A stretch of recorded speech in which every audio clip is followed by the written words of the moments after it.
Welcome to our channel. Pemerintah terus menggodok berbagai hal teknis untuk pengembangan IKN Nusantara di Kalimantan Timur.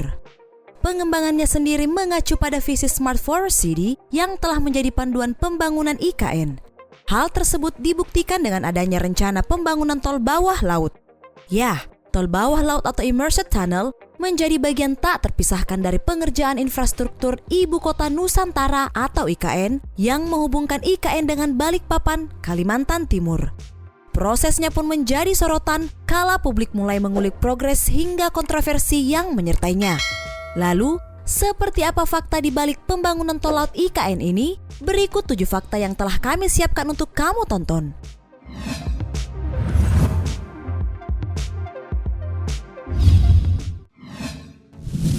Diwacanakan sejak tahun 2022. Ketua Satgas Pelaksana Pembangunan Infrastruktur IKN, Danis Hasumadilaga, pernah membeberkan progres pembangunan tol bawah laut ini. Melalui akun TikTok @kemenpupr yang diunggah pada awal Februari 2023 lalu, ia menjelaskan bahwa Kementerian PUPR sudah membangun jembatan Balang, di mana jembatan Balang yang dimaksud akan tersambung dengan jalan tol menuju tol bawah laut ke IKN dan Balikpapan. Akses jalan tol ini akan menyambung ke arah jembatan Balang Besar dan jembatan Balang Kecil. Panjangnya kurang lebih 6,3 km. Demikian ia memaparkan. Pada dasarnya, pembangunan tol bawah laut menuju IKN sudah diungkapkan oleh Kementerian PUPR sejak Januari 2022 lalu. Kepala Badan Pengatur Jalan Tol atau BPJT, Danang Parikesit mengatakan ada semacam terowongan yang ditenggelamkan di laut atau sungai. Tol bawah laut tersebut dibangun melintasi Teluk Balikpapan menuju IKN yang sedang proses pembangunan. Kepada Kompas.com, Danang menjelaskan tol bawah laut menuju IKN menggunakan teknologi yang disebut sebagai submersible crossing.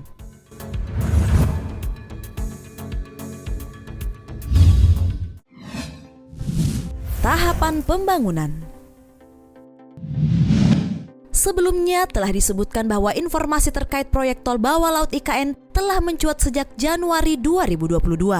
Untuk selanjutnya dilakukan tender studi kelayakan atau feasibility study oleh Kementerian PUPR beberapa bulan setelahnya. Sejauh informasi yang ada, pembangunan tol bawah laut IKN diperkirakan bakal dimulai setelah perpindahan ibu kota negara tahap pertama pada 2024 mendatang. Alasannya, proyek ini membutuhkan waktu pembangunan yang lebih lama dan tentu saja memakan biaya tak sedikit. Lantas, sejauh mana perkembangan proyek tol bawah laut di IKN? Melalui wawancara virtual dengan media pada 15 Mei 2023, Ketua Satgas Pelaksanaan Pembangunan Infrastruktur IKN Kementerian PUPR, Danis Hasumadilaga mengatakan proyek tol bawah laut di IKN masih dalam tahap penyelesaian FS yang ditargetkan bisa rampung tahun 2023. Setelah tahapan kajian tersebut selesai, maka pembangunan Immersed Tunnel dapat mulai dilakukan dengan perkiraan waktu pengerjaan dimulai pada tahun 2024.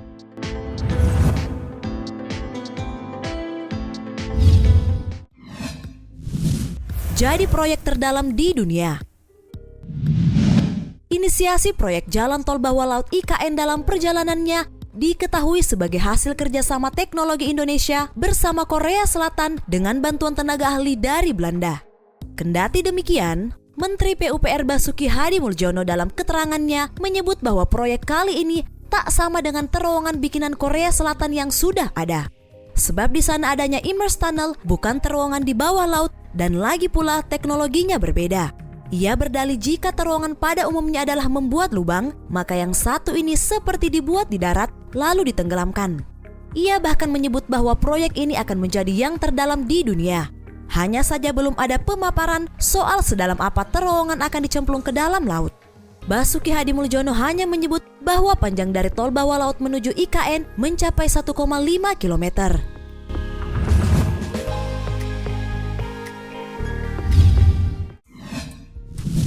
Telan biaya hingga 3 triliun rupiah. Tidak hanya dicita-citakan sebagai yang terdalam di dunia, tol bawah laut IKN nyatanya juga digadang-gadang sebagai tol bawah laut pertama di Indonesia. Karena itu, mustahil jika anggaran yang digelontorkan demi proyek ini tak sampai triliunan.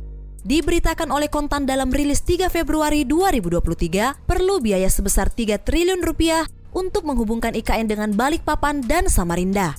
Kepala Balai Pelaksanaan Jalan Nasional Kalimantan Timur, Junaidi, dalam pemaparannya menyebut bahwa pihaknya telah mempelajari lebih detail dan melihat proyek serupa yang pernah dibangun di negara lain. Dijelaskannya pula bahwa tol bawah laut menuju IKN mempunyai kedalaman sekitar 40 meter. Jalan dari proyek ini memiliki lebar 22 meter dan panjang sekitar 1 km, sehingga bisa memangkas waktu perjalanan dari kawasan inti pusat pemerintahan atau KIPP ke Bandara Sepinggan Balikpapan selama 30 menit.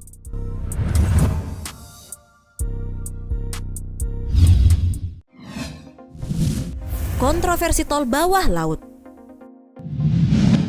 Adapun tol bawah laut IKN menjadi jalur menuju IKN dari sisi timur, tepatnya di sepanjang tol akses IKN segmen 4A, Simpang Tempadung Outer Ring Road IKN sepanjang 18,2 km, di mana terowongan akan menghubungkan daratan yang dipisahkan oleh sungai. Sebagai informasi, pembangunan tol bawah laut memang terbilang sensitif dan butuh kewaspadaan lebih karena melewati habitat bekantan dan pesut. Lebih dari itu, tak bisa dipungkiri bahwa ada banyak spesies hewan yang berstatus terancam punah di wilayah ibu kota baru di Kalimantan Timur. Hal inilah yang membuat inisiasi dalam serangkaian proyek menghadirkan kontroversi.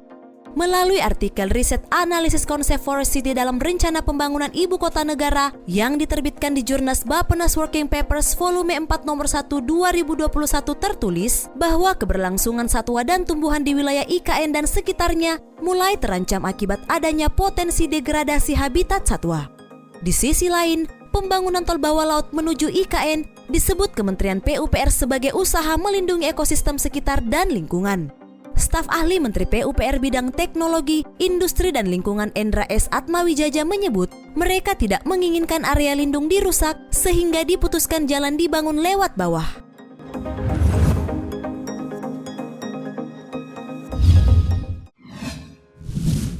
Kapan beroperasi? Pengerjaan infrastruktur IKN terus dikebut oleh Kementerian Pekerjaan Umum dan Perumahan Rakyat atau PUPR, termasuk tol di bawah laut yang menghubungkan IKN dengan Balikpapan, Kalimantan Timur.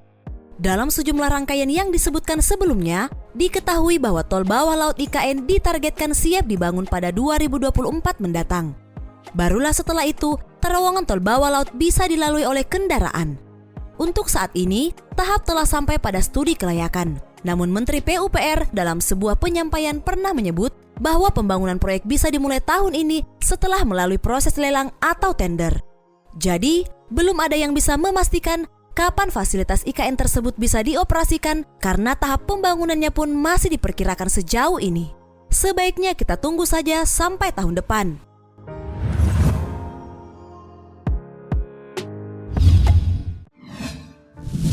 Tol bawah laut di negara lain.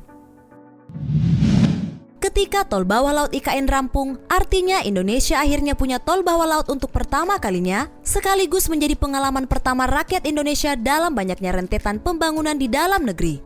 Namun perlu diketahui bahwa infrastruktur semacam ini sudah pernah dibangun oleh sejumlah negara seperti Amerika Serikat dan negara Asia lainnya seperti Cina dan Jepang.